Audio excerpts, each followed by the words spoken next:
দোকানদার। হ্যাঁ কি হলো? এসছি। কি হলো? একটু ঢাকার জন্য। মানে টাকটা ঢাকা দিতে হবে? ঢাকা দিতে হবে। দেখি টাক ঢাকাতে না দিলে হচ্ছে না। হচ্ছে না, কিন্তু এমন ভাবে করে দেওয়া হ্যাঁ।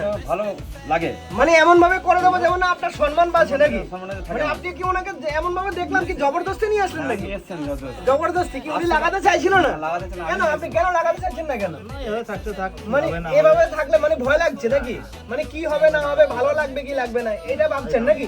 তো চলুন তাহলে দেখি আজকে আপনার মাথার মধ্যে পেস্টটা লাগাই, দেখি আপনাকে কতটা সুন্দর করা যায়। চলুন দেখি। এখন এটা হলো কিন্তু স্যারের ফাইনাল লুক। স্যার বলুন কেমন লাগছে?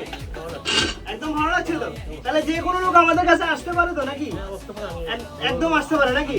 চলুন, বুঝতেই পারছেন আমাদের এখানে আমরা যেটা সবসময় বলি, স্যার কিন্তু আসছিল না আজকে, ওনাকে কিন্তু জবরদস্তি ওনার বন্ধু নিয়ে এসছে যে কেমন লাগবে, ইনি বারবার ভাবছে যে লাগানোর পরে কেমন লাগবে, কোনো অসুবিধা হবে কিনা, সেটাই তো এরকমই তো ভেবেছিলেন। হ্যাঁ। তো এখন কেমন লাগছে বলুন? এখন ভালো লাগছে, একদম ভালো লাগছে। নিয়ে এলো বলে এটা আমি পেলাম।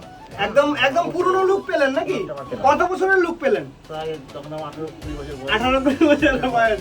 চলুন, বুঝতে পারছেন যাদের একদম কনফিডেন্স লেভেল পুরো জিরো হয়ে গেছে, অন্তত কলেজ লাইফের কথা মনে করতে চান হেয়ার প্যাচ লাগিয়ে, অবশ্যই কিন্তু একবার আমাদের কাছে আসতে পারেন। আপনাদের যাদের হেয়ারের যত বড় সমস্যা হোক, হেয়ারের সমস্ত ধরনের প্রবলেম কিন্তু আমরা সলভ করব। তাহলে আর দেরি কিসের, একবার ফ্যান্সি লুকে চলে আসুন। Thank you friends, thank you.